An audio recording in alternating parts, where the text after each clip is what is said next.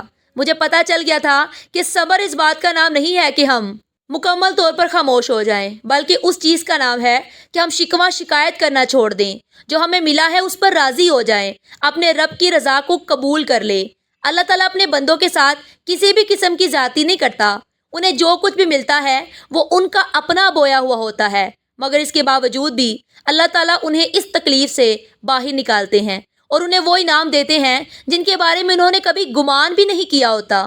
اب مجھے ان ساری باتوں کی سمجھ آ رہی تھی۔ وضو کرنے کے بعد میں جائے نماز کے اوپر جا کر کھڑی ہو گئی۔ رونے کی وجہ سے میری آنکھیں بار بار دھندلا رہی تھی۔ اپنے بابا کا برا چہرہ بار بار میری نظروں کے سامنے آ رہا تھا۔ ان کے ہاتھوں کا لمس مجھے اپنے ہاتھوں پر محسوس ہو رہا تھا، اور پھر ان کی آخری سانسیں، وہ منظر بھی آج تک نہیں بھول پائی تھی۔ اکثر تو رات کے وقت میری آنکھیں کھل جاتی تھی۔ بڑی مشکل سے میں نے اپنی نماز مکمل کی اور پھر سجدے میں گر کر پھوٹ پھوٹ کر رونے لگی۔ میں نے اپنے ماما بابا کو بہت ناراض کیا تھا، ان کو بہت تکلیف پہنچائی تھی، اور شاید اسی وجہ سے ہی میرے ساتھ یہ سب کچھ ہو رہا تھا۔ اسی وقت ہی کمرے کا دروازہ کھلا اور وہ نئی آنے والی لڑکی اندر داخل ہوئی۔ دراصل تھوڑی ہی دیر پہلے مجھے ایک مرد کے چیخنے کی آوازیں سنائی دی تھی، جو اس لڑکی سے خوفزدہ ہو کر یہاں سے بھاگ گیا تھا۔ میں نے سجدے سے سر اٹھایا تو وہ میرے دائیں جانب بیٹھی ہوئی تھی۔ مجھے کہنے لگی، کیا تم بھی وہ جادو سیکھنا چاہتی ہو؟ اس کی بات سن کر میں نے زور و شور سے ہاں میں سر ہلا دیا۔ چند لمحوں کے لیے وہ خاموش ہو گئی۔ جب وہ بولی تو اس کی آواز تکلیف میں ڈوبی ہوئی تھی۔ اس نے مجھے کہا کہ پہلے تم مجھے بتاؤ کہ تم یہاں پر کیسے پہنچی اور تمہارے ساتھ ایسا کیا ہوا تھا جو تم نے اس زندگی کا انتخاب کیا۔ میں نے اسے کہا کہ میری کہانی بہت درد بھری ہے اور مجھے نہیں لگتا کہ میں تمہیں اپنی کہانی مکمل طور پر سنا سکوں گی۔ میں نے اپنے ماضی میں بہت گناہ کیے ہیں اور بہت غلطیاں کی ہیں، بس انہی غلطیوں کی مجھے سزا مل رہی ہے۔ اس نے میرے ہاتھوں پر ہاتھ رکھا اور میری دوست کی طرح مجھے تسلی دیتے ہوئے بولی کہ تم نے اپنی غلطیوں کا اعتراف کر لیا ہے اور سچے دل سے اپنے رب سے معافی مانگ لی ہے، تو سمجھو کہ تمہارے رب نے تمہیں معاف کر دیا ہے۔ تم اپنے رب سے وعدہ کرو کہ دوبارہ کبھی بھی تم وہ گناہ نہیں دہراؤ گی۔ میں پھیکے سے انداز میں مسکرا دی۔ میں نے اسے کہا کہ جس انسان کا میں نے دل دکھایا تھا اور جسے میں نے سب سے زیادہ تکلیف پہنچائی تھی، وہ مجھے چھوڑ کر اس دنیا سے رخصت ہو گیا ہے۔ اب وہ کبھی بھی لوٹ کر نہیں آ سکتا، تو سمجھو کہ وہ گناہ تو میں اب دوبارہ کر ہی نہیں سکتی۔ اس نے میرے کندھے پر ہاتھ رکھا اور مجھے تسلی دیتے ہوئے کہا کہ ہر انسان سے ہی غلطیاں ہوتی ہیں اور ہر انسان ہی گناہ کرتا ہے، لیکن انسان کو آگے بڑھ جانا چاہیے۔ اپنے ماضی کے گناہ کو بار بار یاد نہیں رکھنا چاہیے۔ سب سے بے وقوف انسان وہ ہوتا ہے جو اپنے گناہ پر گواہ بناتا ہے۔ ہر کسی کو اپنا گناہ بتانا بھی نہیں چاہیے۔ میں تم سے کبھی بھی اس بارے میں سوال نہ کرتی، لیکن تمہاری یہ حالت اب مجھ سے دیکھی نہیں جا رہی تھی۔ تو جس انداز میں مجھے دیکھتی ہو، مجھے اپنا آپ گناہ گار محسوس ہوتا ہے۔ صبا کی یہ باتیں سن کر میرے وجود کو ایک جھٹکا لگا۔ میں ایسا تو ہرگز نہیں چاہتی تھی کہ وہ میری وجہ سے برا محسوس کرنے لگے، لیکن شاید وہ میرے دل سے نکلنے والی آہ سے واقف ہو گئی تھی اور اسی وجہ سے میرے پاس آ گئی تھی کہ کہیں ایسا نہ ہو میں اسے بد دعا دے دوں یا پھر اسے نظر لگا دوں۔ اس کے خوف کو میں اچھے طریقے سے سمجھ گئی تھی۔ میرے لبوں پر ایک پھیکی سی مسکراہٹ پھیل گئی۔ اب مجھے اس بات پر پختہ یقین ہو گیا تھا کہ انسان واقعی بہت مطلبی ہے۔ خود کو بچانے کے لیے وہ کچھ بھی کرنے کے لیے تیار ہو جاتا ہے۔ میں نے اسے کہا کہ اگر میری وجہ سے تمہیں کوئی تکلیف پہنچی ہو تو میں تم سے معذرت کرتی ہوں۔ میں ماضی میں اپنے رب سے بہت شکوے شکایات کر چکی ہوں، لیکن اب میں نے فیصلہ کر لیا ہے کہ میں اپنے رب کی رضا پر راضی ہو جاؤں گی۔ جو کچھ بھی میرے نصیب میں لکھا ہوا ہے میں اسے قبول کر لوں گی۔ خیر، دعا تو میں پہلے بھی کرتی تھی، لیکن اب میں اپنی دعاؤں پر یقین رکھوں گی۔ میری بات سن کر وہ کھل کر مسکرا دی اور مجھے بولی، ٹھیک ہے، چلو اب ہم باہر چل کر بات کرتے ہیں، تم سے میں نے بہت ہی ضروری گفتگو کرنی ہے۔ میں نے تیزی سے ہاں میں سر ہلایا، کیونکہ میری دعا بھی اب مکمل ہو چکی تھی۔ ایک نظر اپنی دوست کو دیکھا جو سامنے ہی بیٹھی مسکرا رہی تھی اور آنکھوں ہی آنکھوں میں مجھے پرسکون ہونے کا اشارہ کیا۔ میں سوچتی ہوں کہ اگر وہ مجھے وہاں پر نہ ملتی تو شاید کبھی بھی زندہ نہیں رہ پاتی۔ ایک وہی تو واحد عورت تھی جس کی وجہ سے مجھے سہارا ملا ہوا تھا اور میرے اندر بھی جینے کی تھوڑی سی امید پیدا ہوئی تھی۔ وہ عورت بہت ہی اچھی تھی۔ ہر روز ہی وہ ایک عہد لیے جاگتی تھی۔ ہم لوگ باہر جا کر کھڑے ہو گئے۔ سردی بہت زیادہ تھی، لیکن ہم دونوں ہی اس چیز سے مکمل طور پر انجان تھے اور ایک دوسرے کو دیکھ رہے تھے۔ اس نے میرا ہاتھ مضبوطی سے پکڑا اور مجھے کہا کہ تمہارے دل میں جو کچھ بھی ہے تم کھل کر بیان کر دو۔ میں نے گہری سانس لی اور خود کو پرسکون کرنے کی کوشش کی۔ آج سے تقریباً 5 سال پہلے تک میں خوشگوار انداز میں اپنی زندگی گزار رہی تھی اور اپنے ماں باپ کی بہت لاڈلی تھی۔ میری ہر خواہش منہ سے نکلنے سے پہلے ہی پوری ہو جاتی تھی۔ ابا مجھے سر آنکھوں پر بٹھا کے رکھتے تھے۔ ابا مجھ سے بہت محبت کرتی تھی۔ وہ مجھے گھر کے کسی بھی کام کو ہاتھ نہیں لگانے دیتی تھی۔ اگر میں یہ کہوں کہ میری زندگی شہزادیوں جیسی تھی تو اس میں کچھ بھی غلط نہیں ہوگا۔ اور بہت ہی نیک تھے پردے کے معاملے میں میرے ابا، اور ہم پر سختی بھی پردے کے معاملے میں کرتے تھے۔ مجھے بچپن سے ہی پردہ کرنے کا شوق نہیں تھا۔ میں بہت زیادہ چڑھتی تھی اور جب اماں کے سامنے اس طرح کی باتیں کرتی تھی تو وہ پریشان ہو جاتی تھی اور مجھے ڈرتے ہوئے کہتی تھی کہ تم کس کے پاس بیٹھتی ہو اور کس سے یہ ساری چیزیں سیکھتی ہو؟ اگر تمہارے بابا کو پتہ چل گیا وہ تمہاری ٹانگیں توڑ کر تمہیں گھر کے اندر ہی بٹھا دیں گے۔ دراصل بڑی مشکل سے انہوں نے میرا داخلہ اسکول میں کروایا تھا۔ ابا تو چاہتے تھے کہ وہ مجھے کسی مدرسے میں داخل کروائیں، لیکن میں دینی تعلیم سے زیادہ دنیاوی تعلیم میں دلچسپی لیتی تھی، اور اس کی وجہ یہ تھی کہ میرے محلے میں جو میری سہیلی تھی وہ حد سے زیادہ ماڈرن تھی۔ وہ اپنی بابی شہر سے بھی آ کر لائے تھے۔ ان کی باتیں سن کر مجھے بھی شہر جانے کا شوق ہوا تھا۔ کچھ دنوں کے بعد جب اماں کے سامنے اس کا شوق کا اظہار کیا تو وہ مزید پریشان ہو گئی۔ اماں نے اب مجھ پر نظر رکھنا شروع کر دی تھی۔ ایک دن میں اپنی دوست کے ساتھ بیٹھی اس طرح کی باتیں کر رہی تھی کہ وہ میرے سر پر آ کر کھڑی ہو گئی اور مجھے ڈانٹتے ہوئے کہنے لگی، کیا میں نے تمہیں یہاں پر اس لیے بھیجا تھا کہ تم اس طرح کی باتیں کرو؟ پھر انہوں نے میری دوست کو بھی باتیں سنائی اور اسے ڈانٹتے ہوئے کہا کہ میری بیٹی کو خراب کرنے کی ضرورت نہیں ہے۔ اس دن وہ میرا ہاتھ پکڑ کر مجھے کھینچتے ہوئے گھر واپس لے کر گئی تھی۔ میری اماں کی میری سہیلی کی ماں کے ساتھ اچھی خاصی لڑائی ہو گئی تھی۔ یہ دیکھ کر مجھے بہت افسوس ہو رہا تھا۔ مجھے تو اپنی آزادی ختم ہوتی دکھائی دے رہی تھی۔ اس کے بعد اماں نے مجھے صاف کہہ دیا تھا کہ اب تمہیں اس لڑکی کے پاس جانے کی ضرورت نہیں ہے، وہ تمہارا دماغ خراب کر رہی ہے۔ میں کافی دنوں تک روتی رہی، چلاتی رہی، لیکن کوئی بھی میری بات سننے کے لیے تیار نہیں تھا۔ جہاں تک ابا کا سوال تھا، وہ تو پہلے دن سے مجھے گھر میں رہنے کا مشورہ دیتے تھے۔ وہ تو لڑکیوں کا فضول میں باہر جانا پسند ہی نہیں کرتے تھے۔ انہوں نے اماں کے اس فیصلے کو بہت زیادہ سراہا تھا۔ گرمیوں کی دوپہر میں جب اماں سو جاتی تھی تو میں ان سے نظر بچا کر دوبارہ سے اپنی دوست کے گھر چلی جاتی تھی اور پھر اس کی بیٹھک میں اے سی میں بیٹھ کر اس سے باتیں کرتی رہتی تھی۔ اس نے مجھ سے وعدہ کیا تھا کہ وہ بہت جلدی مجھے گھمانے کے لیے اپنے ساتھ شہر لے کر جائے گی۔ اس کی بھابھی مجھے بہت پسند کرتی تھی۔ انہیں میری اسکن بہت اچھی لگتی تھی اور وہ اکثر یہ منہ سے سوال کرتی تھی کہ تم اپنے چہرے پر کچھ بھی نہیں لگاتی، اس کے باوجود بھی تم بہت خوبصورت ہو، جبکہ میں نے مہنگی مہنگی کریمیں استعمال کر کے دیکھ لیا ہے اور مجھے تو فرق ہی نہیں پڑتا۔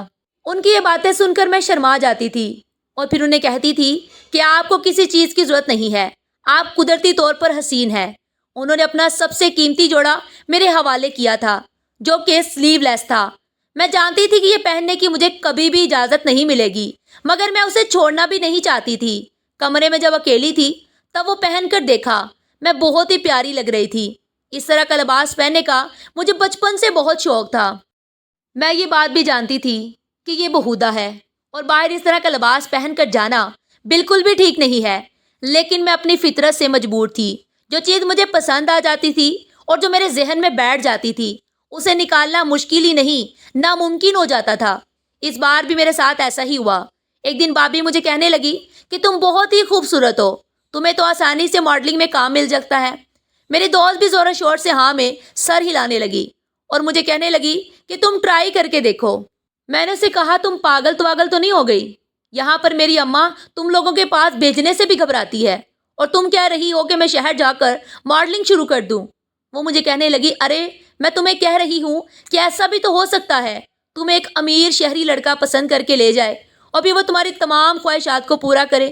تمہیں تو ویسے بھی خواہش ہے کہ تم مشہور ہو جاؤ، تو کیوں نہ تمہارے لیے سب سے پہلے ایک شہری لڑکا ڈھونڈا جائے۔ دوست کی بات سن کر میں نے زور و شور سے ہاں میں سر ہلانا شروع کر دیا۔ اس دن دوپہر کے وقت دوبارہ سے میری امی میرے پیچھے اس گھر میں چلی آئی تھی۔ واپس سے جا کر انہوں نے مجھے بہت مارا تھا۔ میں مرنے کے قریب پہنچ گئی تھی۔ پھر وہ مجھے مارنے کے بعد رونے لگی اور میرے سامنے ہاتھ جوڑتے ہوئے کہنے لگی، آگے تم کب باز آؤ گی؟ کیوں اپنی زندگی کو اور برباد کرنے پر تلی ہو؟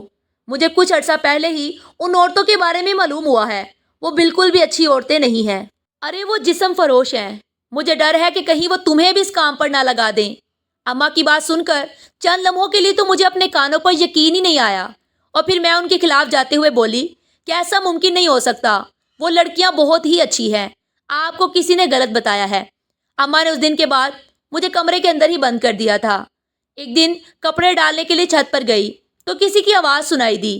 پلٹ کر دیکھا تو پیچھے ہی میری دوست کھڑی تھی۔ وہ آنکھوں میں آنسو لیے میرے چہرے کی طرف دیکھ رہی تھی۔ میں تیزی سے چلتی ہوئی اس کے پاس گئی اور اسے پوچھا، کیسی ہو تم اور رو کیوں رہی ہو؟ وہ مجھے کہنے لگی، تم میری واحد اور سب سے اچھی دوست تھی، لیکن تمہاری ماں نے تمہیں مجھ سے جدا کر دیا ہے۔ اب کیا میری آنکھوں میں آنسو بھی نہ آئیں؟ میں شرمندہ ہو گئی۔ میں نے اسے کہا کہ اب میں کیا ہی کر سکتی ہوں۔ ماں کے خلاف جانے کی کوشش کی تو وہ دوبارہ سے مجھے پیٹے گی، اور اب مار کھانے کی مجھ میں بھی ہمت نہیں ہے۔ اس کے ساتھ باتوں میں مصروف تھوڑی ہی دیر گزری تھی کہ وہاں پر ایک نوجوان لڑکا آ گیا۔ بلا شبہ وہ بہت ہی خوبصورت تھا، اور اس طرح کے لڑکے میں نے صرف اور صرف ڈراموں میں ہی دیکھے ہوئے تھے۔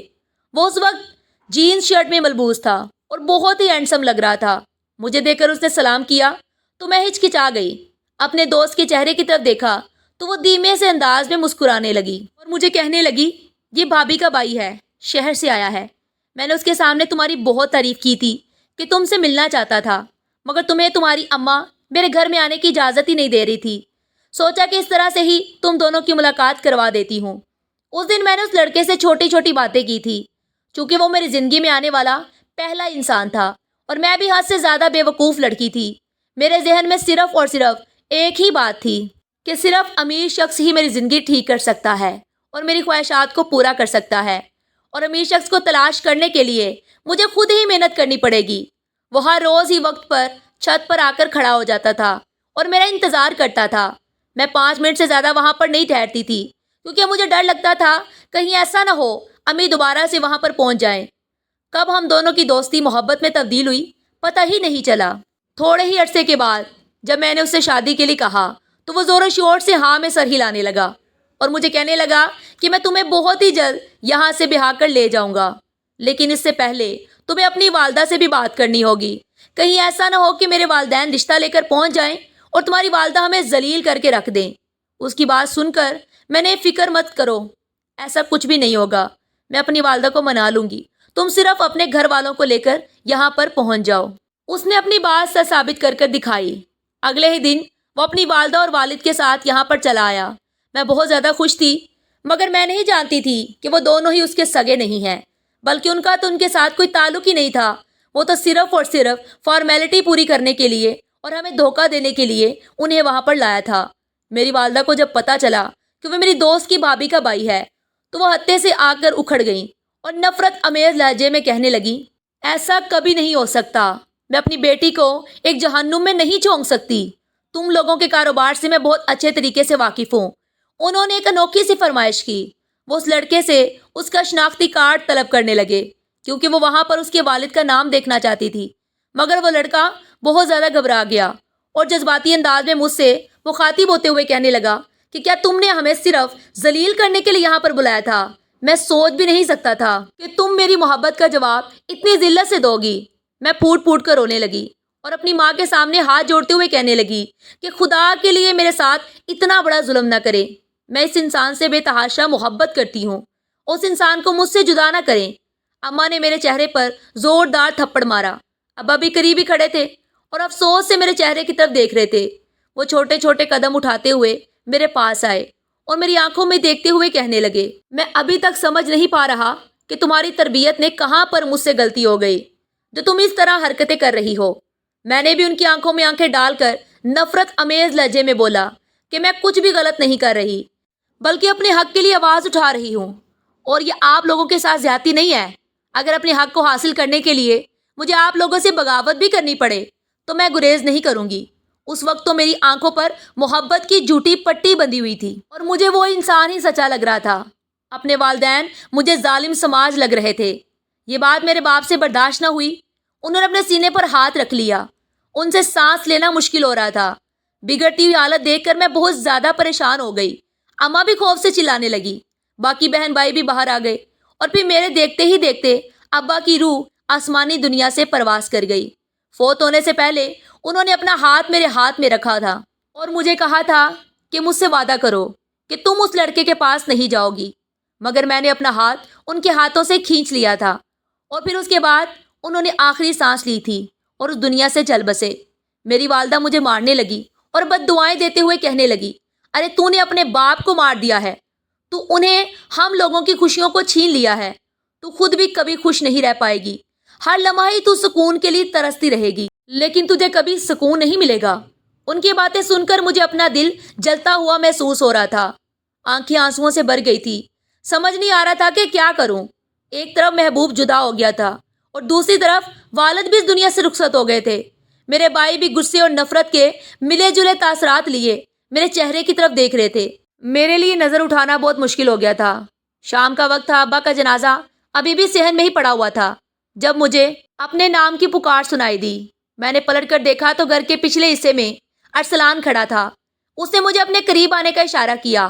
ابا کے جنازے کو مکمل طور پر نظر انداز کر کے میں تیزی سے اس کے پاس جا کر کھڑی ہو گئی۔ اس نے بے چینی سے میرے ہاتھ پکڑ لیے اور روتے ہوئے بولا کہ میں تم سے جب سے جدا ہو کر گیا ہوں تب سے ایک لمحے کے لیے بھی میرا دل چین نہیں پا رہا۔ مجھے لگتا ہے کہ میں تم سے جدا ہو کر زندہ نہیں رہ پاؤں گا۔ خدا کے لیے مجھ پر احسان کرو اور مجھے اس تکلیف سے باہر نکال دو۔ میرے ساتھ چلی جاؤ۔ میں تم سے وعدہ کرتا ہوں کہ یہ سب کچھ ٹھیک کر دوں گا۔ میں نے اسے کہا، کہیں تم پاگل تو نہیں ہو گئے؟ ابا کا جنازہ بھی گھر میں پڑا ہوا ہے اور تم مجھے بھاگنے کا مشورہ دے رہے ہو؟ وہ رونے لگا اور میری منتیں کرتے ہوئے کہنے لگا، دیکھو اگر آج تم نے یہ قدم نہیں اٹھایا تو پھر ساری عمر ہی پچھتاتی رہو گی۔ ابا تو ویسے بھی اس دنیا سے چلے گئے ہیں، پھر میں بھی ہمیشہ کے لیے دنیا سے رخصت ہو جاؤں گا۔ میں نے اس کی ہونٹوں پر ہاتھ رکھا اور جذبات سے چور لہجے میں کہا، کہیں تم پاگل تو نہیں ہو گئے؟ یہ تم کس طرح کی باتیں کر رہے ہو؟ اور پھر اس دن ابا کے جنازے کو مکمل طور پر نظر انداز کرتے ہوئے میں اس کے ساتھ گھر سے بھاگ گئی۔ اس دن سے میری ذلت اور رسوائی بھی شروع ہو گئی تھی۔ وہ دن تھا اور آج کا دن ہے کہ میں ذلیل اور رسوا ہو رہی ہوں۔ ہر وقت ہی روتی پچھتاتی رہتی ہوں، تڑپتی رہتی ہوں اور اپنے رب سے معافی مانگتی رہتی ہوں، لیکن مجھے لگ رہا ہے کہ جب تک اماں مجھے معاف نہیں کریں گی تب تک اللہ تعالیٰ بھی مجھے معاف نہیں کریں گے۔ ابھی تمہاری عمر کتنی ہے؟ اس لڑکی نے مجھ سے پوچھا تو میں نے اپنے آنسو صاف کرتے ہوئے کہا کہ میں صرف 17 سال کی ہوں۔ اس نے میرا سر اپنے سینے سے لگایا اور مجھے تسلی دیتے ہوئے کہنے لگی کہ تم نے جو کچھ بھی کیا ہے نادانی میں کیا ہے۔